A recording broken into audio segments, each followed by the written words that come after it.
Hello, everyone, and welcome to the conference call for month number 4, Jim Rohn International's Jim Rohn One-Year Success Plan. This is month number 4, where we're focusing in on finances, the pillar of success, finances. Tonight we have an exciting conference call for you, and just a really great person's going to join us tonight to help us get all that we can out of the concepts that Jim has been teaching us over the last month in the area of finances. But before we get started, I do want to just welcome you. And again, this is the conference call for month number 4 on behalf of Jim Rohn and Jim Rohn International President Kyle Wilson. This is Chris Widener, and I want to welcome you to the conference call. Introductions first. We have on the phone with us tonight Laurel Langmeyer.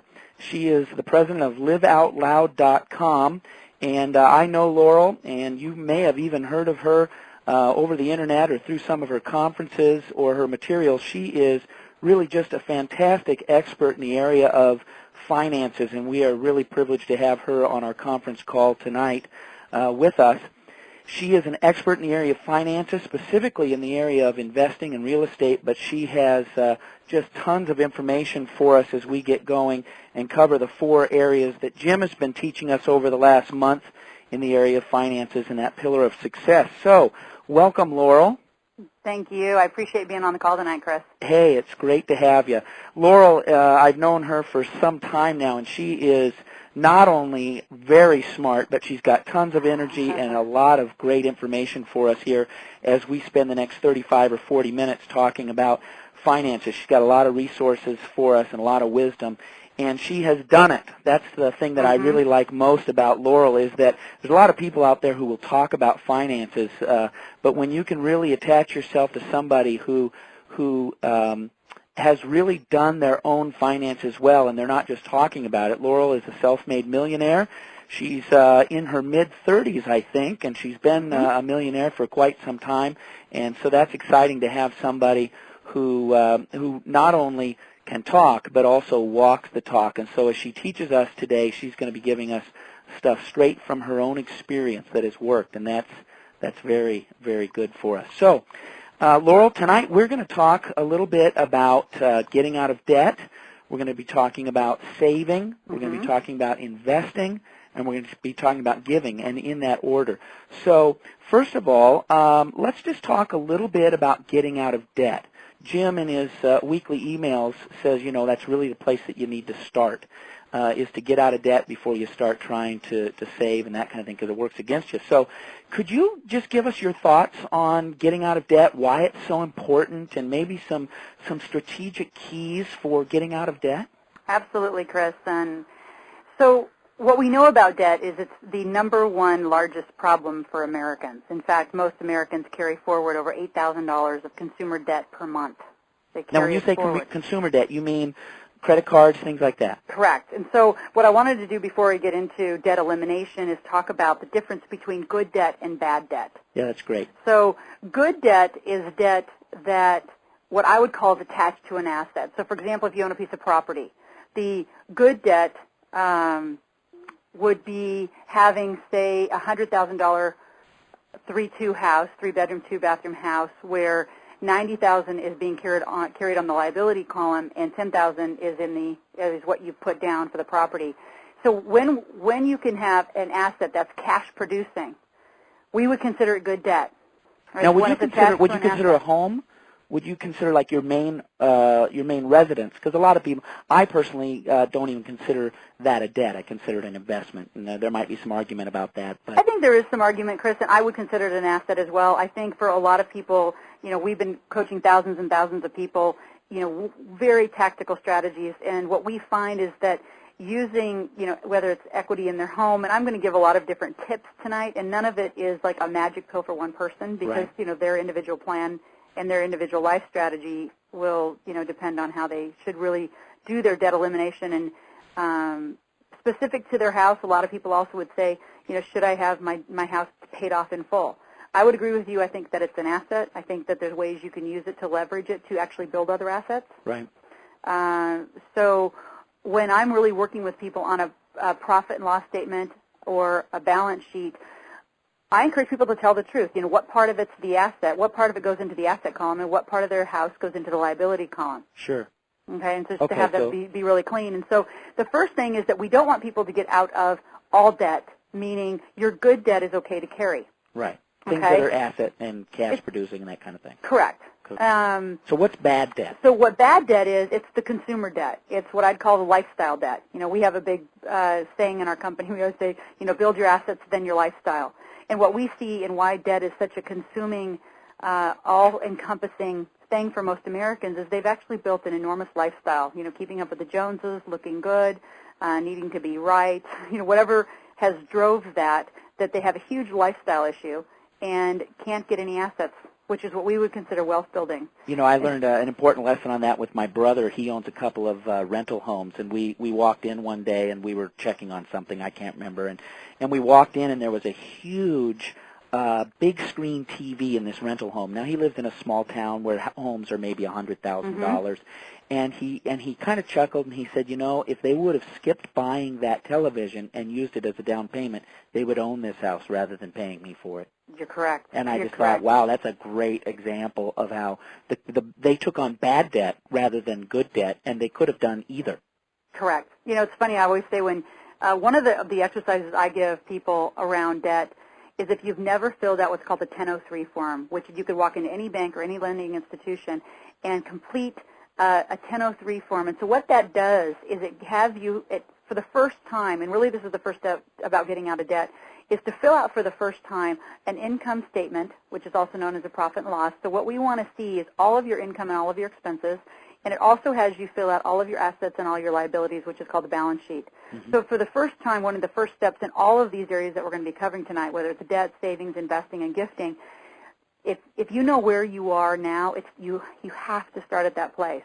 We always say if you know where you are and you know where you want to go, we just back into a plan, and it's very simple. The tactics of it, most people are unwilling to sit and actually fill that out, because for a lot of people, especially if they're in a lot of debt, it can be a painful process. Right. One of the things that we say about debt, you know, I liken the metaphor of health to wealth a lot, because I think in the health industry, people want a magic pill, and in the wealth industry, they want the same. And, you know, if you've gained 20, 30 pounds over the course of 5 years, it's going to require some lifestyle choices to get out. And we say the same thing with debt. If you've acquired, you know, 10, 15, 20,000, and like I said, average Americans are carrying forward 8,000, it's going to require some lifestyle choices for a while to reverse that problem. Sure. Some really tactical, you know, to do some real tactical solutions. If someone walked into you and said, I've got $10,000 worth of debt, what do I do? Yeah, what do you say to them when they say, what do I do? What are the steps to get me moving in the other direction, eliminating that debt, so then I can go into some more of the things like saving and investing? The first thing we talk about all the time, and we could do an entire call, but I'm just going to preface it because it's such an important piece of it, is we do talk about what I call their financial conditioning and their psychology. And I know Jim has spent probably an enormous amount of time talking about the psychology and the conditioning of where our habits come from, because that's really a critical piece. The real tactical how-tos, how do you get out of this debt problem? Yeah. There's lots of options. I mean, I'm going to give you the method, what I call the courage method, which means there's a couple steps. And the first step is that you do need to organize where you are. Right. So what that means specifically to debt is I want you to lay out every piece of consumer debt. And in this model, you could add your house or not add your house. There's lots of models about how to get out of debt, so I'm going to give you the one that we use the most. Okay. The first step is lay out all your credit cards. So let's just say you have 4 credit cards and the remainder of a car payment. Okay. Okay. So let's say that those 5 payments total, I'm actually going to use, I have a case study I was going to use, that adds up to $18,500. Okay. So the best way to do this is to just stop for a moment and go get a pen and paper, because the more visual you can write this down, I promise you'll be able to teach this technique to someone else in about 5 minutes and create a debt elimination plan that, as long as you're diligent, on the other side of it, you will have an asset account within 1 year that will buy you at least 2 real estate properties. Wow. So it's a phenomenal case study. We do it all the time. We can work, this model will work to take people that would typically take 8 to 10 years, sometimes 20 years to get out of debt, and we'll cut it in half. And typically we can get someone out of debt in 5 to 7 years. Wow. And save thousands and about hundreds of thousands of dollars in interest. Right. So that's really where you get killed is is the interest piles up with debt. And Absolutely. you look at a credit card, and most of these credit cards are 20% interest. Can you imagine, Chris, it was on the other side and you were the one collecting? I mean, there's two kinds of people in the world, in my opinion. The wealthy ones collect interest, and the poor ones pay interest. Exactly. Well, it's the opposite of investing. I mean, absolutely. Debt is somebody else investing, and you're paying them interest. So, and thank you for the mailbox money. Yeah. What the investor says. Yeah, exactly. So, okay, so you sit them down, and what do they do? So what you do is you get a piece of paper, and I'm going to walk through a case study, Okay. and you can draw this out. So what I do is, say there's, like I said, 4 credit cards and 1 car payment. I actually want you to make 5 boxes on a piece of paper. Okay. And just line them up horizontally, box 1 through box 5. And let's just put the totals in. So let's say the first credit card had a total balance of $2,500. Okay. So in the box you put $2,500. Say the minimum payment was $150, so you'd write $150 right underneath that in that box. And then what we do is what we call factoring, which is we're going to divide the $2,500 by $150 and get approximately 17, what you think is payments, but interest rates not included. So I'm just looking for a factoring number right now. Okay. Okay, so there's 3 numbers that I put in that box. $2,500 max, minimum payment per month is $150, the factor is 17. Okay. We do the next card. I'll give an example, $3,600. The minimum payment is $280, the factoring is 13. Okay. The next card, say $2,000, minimum payment is $120, the factoring is 16. Okay. The next card's $3,400, minimum payment's $300, the factoring is 11, and then say the remainder of that car is $7,000, and your minimum payment's $350 a month. That's 20 months left. Okay. So when you add all that up, I mean, you're not looking at a lot of months in this case study, but what you're looking at is an enormous amount of interest. Sure. So what we do is we actually, now we want the second step. So first step is where are you now, which means you're going to have to go dig through your statements. You're going to have to lay this out and find out those 2, out of your statements you can find those 2 numbers. What's the amount you owe and what's the minimum amount, and then lay this out for yourself. So that's the first step. The second one is to put it into order of priority. So what we do is we take the lowest factor number first. So in this case, you put the factor of 11 first, then 13, 16, 17, and 20. So again, the cards, you put the $3,400 card first, the $3,600 card, the $2,000 card, the $2,500 card, and then the $7,000 left on the car. Does that make sense? Yep. So that's the order we're going to pay it off. Now what we're going to do, and this has a little bit to do with the next topic we're going to talk about, which is savings, is I'm going to have you look back at your lifestyle, and I'm going to ask you to find anywhere between $100 to $300 to what I call jumpstart this program. See, just in the minimum investment, in the minimums alone, your minimum payments that you're going to have to pay, if you look at the $150, Yep. the $280, the $300, the $350, and the $120, Yep. You're committing $1,200 right now. So what I'm going to suggest is that you find $300. And Chris, where do you think most people need to find that money? Probably in the places that they're spending just on leisurely pursuits and things like that. Eating out and drinking out. Yep. I always call them my eating out and drinking out Yep. categories.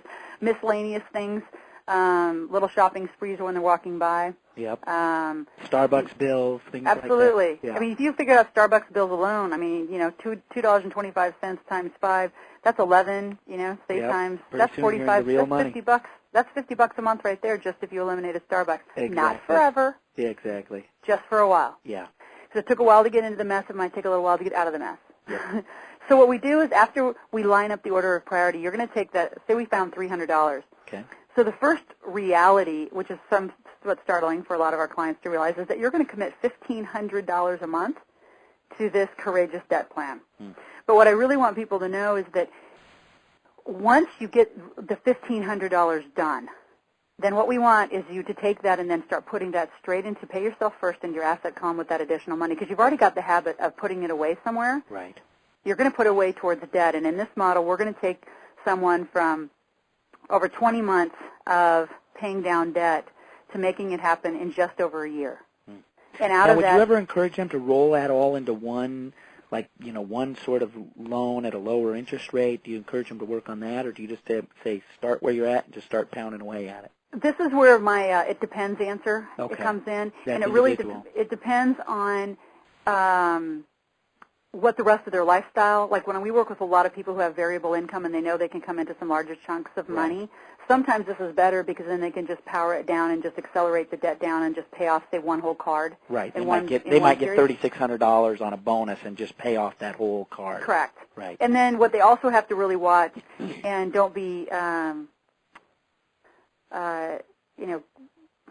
don't be blindsided by, I guess is the word I'm looking for, is the fact that when you consolidate it in the way that you do it could harm your credit. See, the other side of debt has a reflection to your credit. Right. So you need to watch the way that you're doing it. And a lot of people say, well, what if I consolidate it into and refinance my house? The problem that I have with that, and for some people it's the right answer, and so for some people it's not. And where it's not the right answer is if you're not willing to change your habits, which is back to the point I made earlier. Because then what happens is you're going to pay that computer off, and you're going to pay the kids' toys off for Christmas 9 years from now with the house payment, and then you've depleted the equity in your house that you could have used to buy assets that are cash producing. Yeah, exactly. So it depends on your lifestyle. It depends on what I call if you're a generator or not. Right. Okay. Okay. We're going to talk about that in the other topics. Is if you're a generator and know how to produce, this whole game changes. Yeah.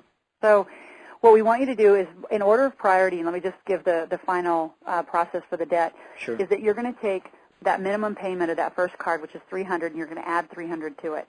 Okay. So what you're going to do is you're going to take $600, and you're going to pay that $3,400 down in 5.6 months. Okay, so just an overview, because if I'm trying to process it in my own mind, I know other people on the call are as well. Your total payments are $1,200, but you're going to find an extra $300. Correct. It's what I call jump start. Right, and you're going to take that extra $300 and you're going to apply it to specifically one card. To the first card. Right, and you're going to knock that off. Then you're left, conceivably, with 4 cards, and I'm assuming what you're going to say next is you're going to do the same thing with the next card. Correct. So now you're going to take the $600 that was going to be 11 payments, and it's now 5.5 months. Right. Right. So let's just say you've got rid of that in 5. Right. So you've now gotten rid of the $3,400 card. What typically happens is someone goes out and then say, oh, I have more money now. I'm going to go spend the $600. We're not going to spend the $600. You're going to now take the $600 and apply it to the next, the $3,600 card, and that makes, which is $280. So now, in addition to $600, you have an $880 payment. Yep. Now you have to remember you've already made 5 months of payments on that $3,600 at $280, right? And so you're just going to continue. Then you're going to take that payment. You're going to move it down. In just about a year, you'll be done with this entire debt scenario. And you're really letting it compound in reverse. You're getting Correct. You're compounding it against your debt. Correct. And, so you're $880. Then once that next card's paid off, you take $880. Add it to the next minimum payment, which would be $120. So now you're at $1,000 payment. Plus that one's almost already gone. So you see how fast it accelerates it? Exactly. Yeah. So in 1 year, you'll be not only out of debt. Now remember, this was $18,500. You continue to put that $1,500 away every month for 1 more year. Within a 24-month period in this example, you've been $18,000 in the hole to $18,000 in an asset column. Sure. And now I bet what you're going to tell me is that now you have this $1,500 a month, and you're debt-free, and now we're going to probably start moving into the savings. But before we do that, let me just ask you one last question on the getting out of debt. Basically, this is a discipline issue, isn't it? It's an absolute discipline issue, and I'd also say that it's a choice issue. Yeah. And what I find with most people is they have not processed enough clarity about what they really want in their life, and so they're living in short-term decision-making versus long-term strategy. And long-term strategy, if you knew what was possible by the power of interest going the other way, you know, Einstein said, you know, the compounding power of money, you know, it's the 8th wonder of the world. Right, yeah. And when you see it in motion, it is fabulous. Yeah. And so when you get really clear that that's the life you want, you know, one of my mentors told me there's 2 problems, you know, having too much money or not enough. And I said, well, I'm going to have the not enough problem. Yeah, if you're going to have a problem. I'm going to have the too much problem. Right, and right. the too much problem Yeah. is, you know, becomes a tax strategy issue, and that's easy to solve, and we'll talk about that a little in investing. Yeah, we're going to talk about investing, but before we do that, let's talk about saving and and just give us some basic overview on some strategies for beginning to save. And as Jim described it in his emails, saving is really about setting aside some money to protect yourself, to have some money, you know, set aside in case some things happen in your life or whatever. But it's not investing. It's not to aggressively go out and earn more. It's more to set aside and to cover your bases kind of thing. Absolutely. And again, I'm going to reframe the word savings I look at it also from the standpoint of what I call allocation. Okay. See, a lot of people want, it's like savings is kind of like budget. It's kind of an industrial age word, and what I find is that people kind of retract and go, oh my gosh, savings. Yeah. But I do totally agree with Jim in that what most people aren't doing is putting away emergency money. Right. They're not putting away money that, if something would happen, what would they do, and where would they have it? And from a habitual standpoint, being a parent, teaching a child to put away money and then invest it is important. Yeah. So when I talked about allocation, what we like to look at is as all your money comes in, so say you're making $7,000 a month, okay, is if you got really strategic about spending it, and I mean spending it into very appropriate categories, and we'll talk about gifting later. So, for example, you could spend 10% into an area of gifting. You put so much away towards this debt plan. You would put so much into the investing that at the end of that you've actually projected what's coming in and what's going out and where it's going, right, and you've pre-planned where it's going to go. What that does is it eliminates the emotional spending that we see happening all the time. Mm-hmm. Because in America we're taught that income minus expenses is disposable income, right? That what you bring in after you pay your bills is called disposable income or petty cash or just, pocket money. Yes. And I believe most of that money is why most people are in debt, is because they're not spending it strategically. So even that extra 100 or 200, if that was strategically planned, meaning if you had a money rule that said, I want 3 months of income put away into, cash for emergency reserves, or 6 months or 9 months, and there's lots of different expert models. What's your recommendation? I mean, what do you see is a good idea or general a general guideline? Well, it depends on where you live in the country is how I'll answer it, because in some areas of the country where your expenses aren't exorbitant, like I live out in and spend a lot of time in California. Right. And so, what it costs to live out here, I would say one-bedroom house is like $700,000. Exactly. So out here, someone's going to want more like probably 6 times their income. Sure. Somewhere in the Midwest, they're going to want 3 times. Okay. And again, it depends on the person. If you've never been in a cash position, I love that exercise. I love for someone to have, say, $21,000. Say they're making, again, $7,000 a month. Yeah. I love for someone to actually have tactically $21,000 of cash in the account, just to be in the experience of that abundance. Yeah. Or, in the Bay Area, if they're making, $7,000, they're doing it, and they have, 6 months of that, having $42,000 in a bank account. I love having that experience. Now, you can look at the next topic and say, well, would somebody really have that much cash sitting around for a while? Depending on where you're at in your life, you might. Yeah. The bigger question is having access to it and, and being what I call looking at the risk management of it, and are you really protected? I mean, down the line, when you're very wealthy, you might not. You wouldn't do it. Yeah, you wouldn't do it, but you could always walk into a bank and with a signature get whatever cash you needed. Exactly, and that's really what we encourage, because once you really get the game, which is around the next topic of investing, you wouldn't sit on that much cash necessarily, because you want it in motion to be making money for you. Sure. And coming out of a debt plan where you haven't had it, and you might still have some scarcity thinking or whatever is going on habitually, I love having someone sit for 30 to 60 days on that much, just as an experience of that abundance and feeling, and the accomplishment of creating it. Yeah, and it's nice it creates a new mentality for the person to know that they have it. So, but again, saving is just a discipline. It's a discipline, and something they have to do week in, week out, paycheck. Every time they get some, they put a little aside. Yeah, and I think another way to frame it that has worked for a lot of people is, and you've heard this too, Chris, is pay yourself first. Yeah. And if you really start with that mentality, because even during the debt plan, what I encourage people to do when they're starting this whole allocation of all their money, okay, we're going to say $1,500 goes to debt. And what I want them to do is I want them to turn their back on it and emotionally stop giving all their energy and fear and concern to the debt and get focused on what's possible. Yeah. And so what's possible is even if there's only $25 left that they can find, I want them to start putting it into what we call wealth accounts, but essentially it's into a savings account.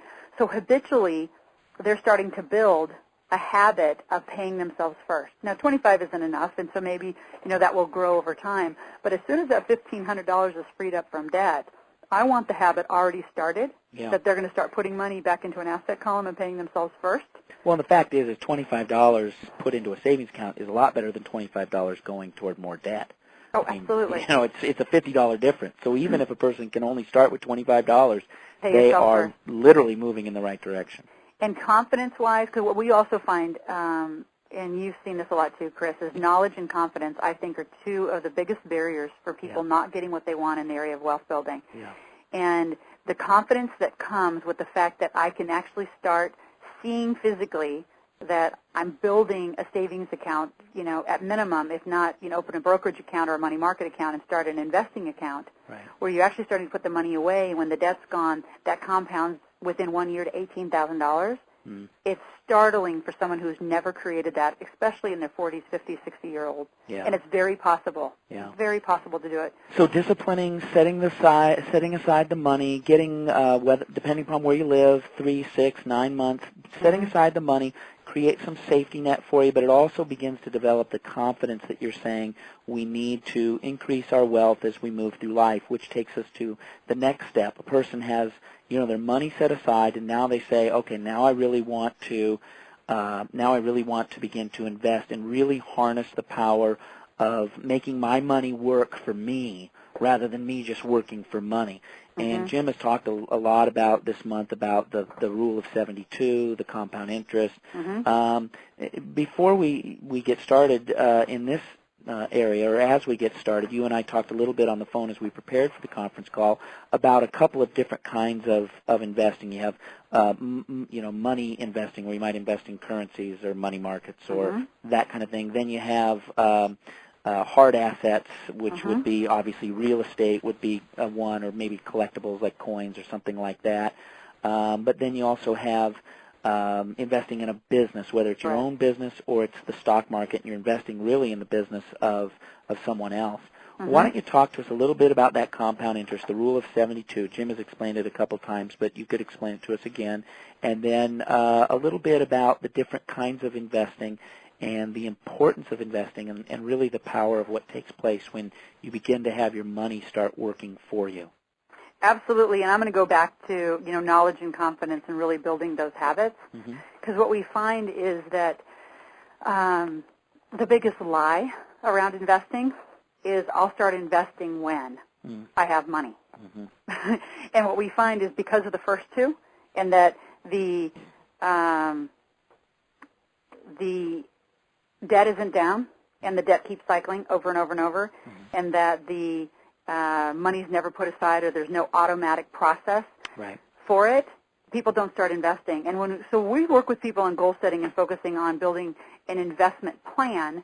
There's a couple first things that we really look at is not just income generation, because income generation is different than asset generation. And so what I really encourage people is they're looking at what I call getting right side up, which means you're going to get out of consumer debt and actually be in a place where you're right side up and you can start moving forward and accelerating your wealth, is to set goals and strategies in two areas. One is for income and the other is for assets.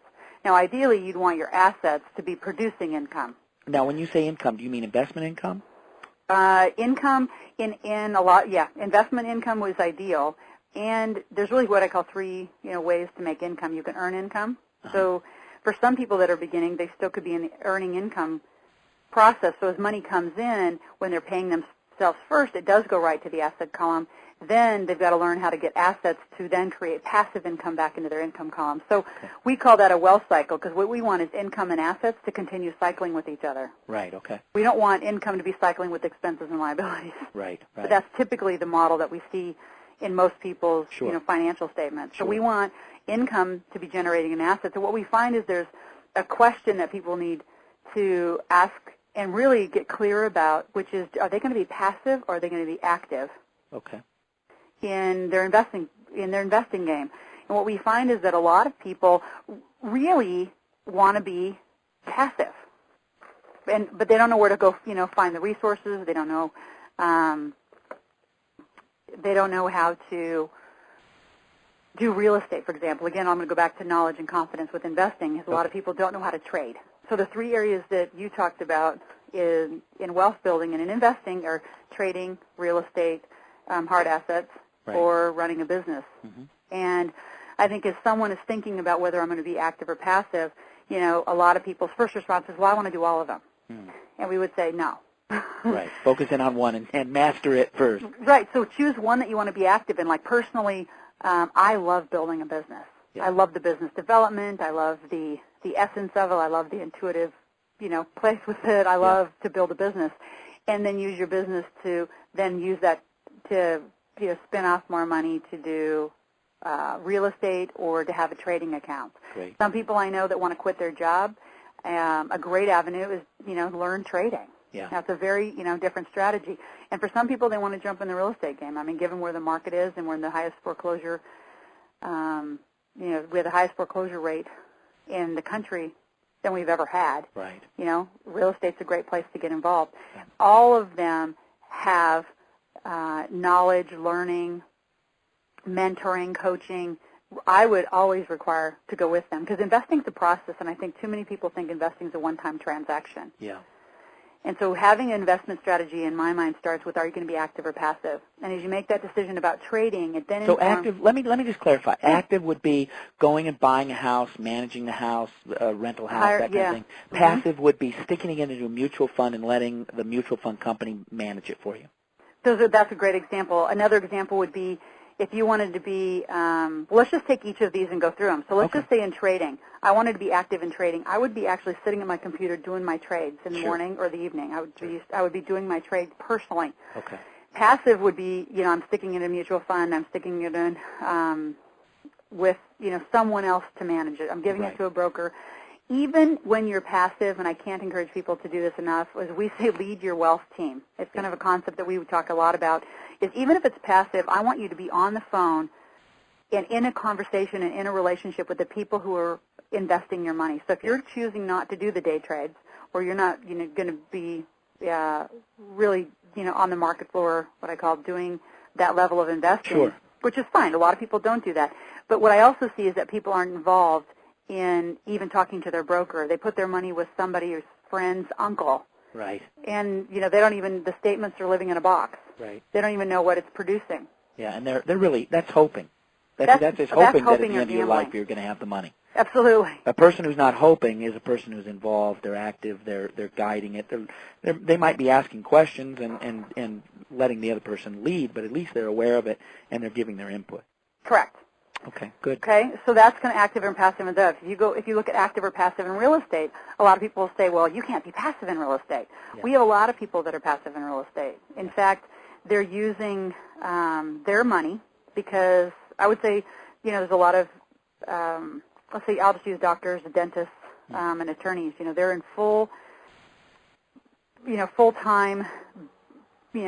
living at the hospital. Yeah, they don't have time. Practice, they're doing their trade. They're doing their thing. Yeah. And they could put money with a team somewhere in the country that actively invests in real estate. Sure. And again, they would be passive, but our encouragement would be to stay involved, have a monthly call with the team. Yeah. What's my real estate doing? Demand that there's statements that come out every month.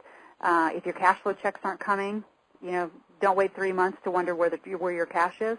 Yeah, it's always amazing to me. You hear these stories of athletes or celebrities or whatever who turn, $4 million a year over to somebody, and they get to the end, they find out they've been pilfered or their money's gone bankrupt or something like that, and you find yourself saying, well, why didn't they know that? Right. Why weren't they involved? They, even people with vast amounts of wealth, if they're not involved, they can lose it. Yeah, absolutely. Yeah. Absolutely. Yeah. So, and then active, obviously, is being out in the field, as you said, buying the property, doing the property management, or finding buyers for the houses, flipping. Sure. So either one of those. And then in business, you could do the same. You could be passive investing in, you're actually passive investing in businesses if you're investing in the stock market. Yeah, yeah. But you could be passive, like recently I know some people, you could put money into an IPO or a PPM, some part of a startup, or you could be actively involved. The other way, I'm actually jump back, so the other way to be passive is I know a lot of people who do it through mentoring where they're not sure if they want to run a business. Yeah. Go spend time with somebody who runs a successful business and see if you like it. I mean, I know people, you either love it or you don't love it. And with all of these things, it really, in my experience, while you're getting out of debt and while you're saving, it's your best time to be an avid learner of how you're going to spend your time. Because wealth is created in these three ways, and if you really look at the wealthiest people, they do have a percent of all of their portfolio and their wealth divided in these three areas, in real estate, trading, and in business. Yeah. And the thing I love most about the passive investing is I love to own a stock in a company with smart leaders and know that they're going off and working for me every day because I'm an owner of the company. Mm-hmm. And it's passive. I can invest in it, and I can know that they're going to go out and they're working really for my bottom line every day. Right. So. You know what, Chris, you had asked me to talk about the rule of 72. Sure. So the rule of 72, for example, suppose that you'll believe that you'll make an 8%, you'll make 8% annually in the coming years. If you divide 72 by 8, you'll see that you'll be doubling your money in 9 years. Yeah. Okay? And so what's interesting about that is, especially people in debt, I want you to think about that. If you're doubling your money and you're making 8% in 9 years, what are you doing to your wealth if you're paying 12% to someone else? Yeah, or 20. Or 20. Some of the credit cards now are very high. And people, I don't even think, are aware of what they're really paying in interest charges. Yep. Yeah. Yeah. Yeah, it's really powerful when you begin to realize, and it hits that curve. The longer you're in the doubling of your money, the more the money you make. I mean, if you start with 10,000, then it might go to 20, and you think, well, I made 10,000. But the next time it doubles, you make 20,000. The next time you make 40,000, then 80,000, and pretty soon that money just hits that spike where it goes straight up, and passively, really, your money is doubling in that time frame, and you're making more and more money each time that it doubles. And the saying that when it comes fast. Yeah. It is so true with investing, and it's why we always say investing's like building a foundation. So start with as clear as goals as you can about knowing where you want to go and where you want to spend your time, how you want to spend your money. Yeah.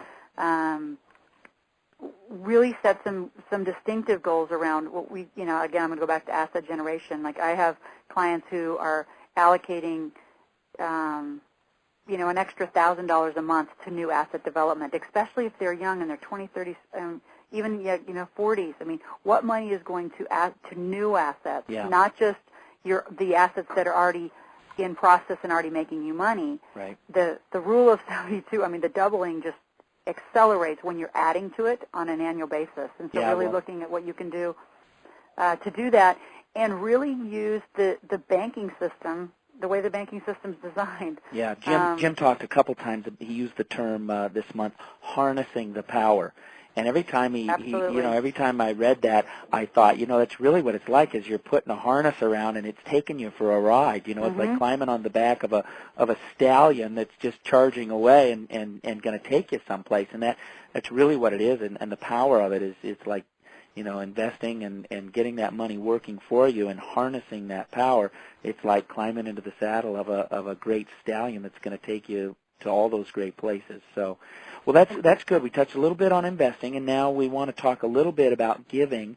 And tell us a little bit about giving and what are some ideas and how can people go about it, and what kinds of things do they learn as they give, and just give us your thoughts on this whole idea of giving or gifting. I believe that gifting and tithing and giving back is for me it's a spiritual truth. It's a universal truth that you get back. The adage is that you get back 10 times what you give out. I would say it comes back in 100-folds. Yeah. Now you said tithing, and tithe means, just for people on the call, it literally means a tenth. Yeah. And so giving away a tenth. Yep. And so, some people are probably listening to this saying, "Oh man, she wants me to give $1,500 to my debt plan. Now she wants me to give, some money to my savings plan. I can't even get to my investing. Now she wants me to give." Yeah. Just had to speak to that because it's a silent voice probably screaming in people that are listening to this ears. Oh yeah. And just like I said with the savings piece is. Maybe it isn't 10% to start, but it's something. And the other thing that I really want to encourage people to think about, because we do this in our company. I'm a CFO on a board of a nonprofit that of a company that's incredible. They teach life skills to kids, and I give a certain amount of my time and money just to that charity. Yeah. I take my son to homeless shelters. So time is something that you can always give if money's an issue. Right. And everybody's time is worth something. And I think, Chris, that there's an undervalue of the amount of time. And what I know about doing time for a lot of people, especially those in need, is you can't put a price tag on it. Yeah, exactly. And for those that want to do it monetarily, you've heard a lot of people, experts say that it's, give 10% of your gross proceeds. Right. And I think, individually that's people's choices. I can't encourage it enough. Yeah, I heard an accountant. Percent start. I heard an accountant one time say he was giving a talk. And he was talking about tithing, and somebody raised their hand and they said, "So should you tithe on the gross or tithe on the net?" Yeah. And I was amazed at his answer. It's something I've remembered ever since. He said, "Well, it depends. Do you want to get blessed on the gross or blessed on the net?" And that is it's good. just so powerful to think, you know what, you're looking at it wrong. You're looking at his giving as, oh boy, I got to give. Do I give off the gross or give off the net? And really his whole concept was to turn it around and say, you know what, you get a blessing. When you do this, when you give to an organization that you believe in that's making a difference, if you tithe on the gross, you're going to get blessed to that degree, and you're going to be able to say, hey, I gave that much money and I'm making a difference, and I'm helping some people who are going to help some other people, and you're investing really into altruistic kinds of things. And I just thought that was a great perspective for me to remember. Is it's a good thing. I get something good out of giving. The person who gets the money isn't the only person, or the organization isn't the only place that gets something out of it. I get something out of it by giving to them. Absolutely. Yeah. And for those that are parents that are listening, I just really encourage you in all of these to really have money be something that's positive, that's have your kids be with you, especially if you're giving time. And given to different people in need, have them be with you, have it be part of how they grow up. Yeah. I also am a huge proponent to, I have a 3-year-old son, and whenever we leave, I always ask him if he has his money in his pocket. And so we have, a whole pot of quarters, and he just takes a little handful and takes them with him. And it's just a piece of having it be a part of it all being okay. Yeah. And that it's a good thing to have, and it's not this thing that we fear, which I think money as a whole topic is something that's not taught. I think Americans have been lied to in a lot of ways. We're told not to talk about it. Oh, no, it's private. Yeah. I remember one time my brother said, do you mind me asking you how much money you make? And I said, no, I don't care at all. I'd be more than happy to tell you. It's not something that makes me better than you or less than you, or but that's a lot of things that we've been told is, keep it private, don't talk about money, and it's rude, and those kinds of things. I think it's important for us to talk about it, not in a manner in which would make people feel bad. No bragging or arrogance. No, sure, not at all. Sure, but money's a tool, and it's something that can help us lead great lives and make a difference in those kinds of things. So yeah, and that's really the name of our companies, the Live Out Loud. It's all about being out loud about, and not it's interesting. It's a paradox because you can look at someone's calendar and checkbook, and that really says a lot about the priority of how they've spent their time and spent their money. You can always reverse any of those habits. And one last tip I want to give people that are looking at this saying, oh, my gosh, Chris and Laurel are making this like I have a discipline problem. Right. I can't get to this. Use the leverage of the banking system from the standpoint of they have automatic deposits. So from a gifting standpoint, you can pick an amount and have it auto-debited. Yep. You can have it taken out and moved over. Savings, same amount, pick it, move it over. Same thing, you can have set up an auto payment plan. Make this easy for yourself. Just set the right wheels in motion so you're getting and achieving the life that you want and that you deserve. I mean, everyone, I believe, deserves to have the abundance that's available. And it's setting your life up in the right motion to do it. Yep, it just takes discipline and having a plan, working the plan. Well, we've talked about getting out of debt and the importance of that, getting the consumer debt primarily out of the way. Laurel gave us a great way of looking at that, a simple little plan. Also saving, just sticking some aside so that you have it to create the confidence that you need by having some money set aside. Investing, and just we could talk 20 conference calls just on investing, but basically getting your money working for you. And then giving or gifting, and that is making a place for yourself to be able to give to other people to make a difference in that way, and organizations that are going to be able to do some great things in some areas that you really care about and are concerned about. And these are really important things for us to consider because, people say, well, finances, they don't matter that much, but they really do because they're so intricately involved in everything we do. And ultimately, life isn't about piling up a bunch of money, but the fact is that we interact with money on a regular basis. Every single day, the things that we do take money, and it's important for us as people of discipline to really to be actively involved in managing our money and creating the kind of lives that we want to live. So I want to say thanks to you, Laurel, for being a part of this conference call, and it's been really a great time to have you here. Laurel Langmeyer from Live Out Loud, also wealthdiva.com is another one of your sites specifically for women, and you're doing great things, and for those of you on the line, you're going to hear great things from Laurel Langmeyer in the coming years. She's really an exciting person with a lot of exciting things on the horizon and things she's already doing. So thank you very much, Laurel, for being with us. Thank you, Chris. Appreciate the time. Okay, folks, that's the end of the month number 4, the Pillar 4 of Jim Rohn's one-year success plan conference call on finances. So take the information that you've learned tonight from Laurel and put it to use. Take control of your life. Be disciplined. Create that plan, and start with getting out of debt. Work into saving. Work into investing, and then give some money away. Always to some folks who are going to go out and do some great things. Thanks a lot, and we'll see you all next month on month number 5.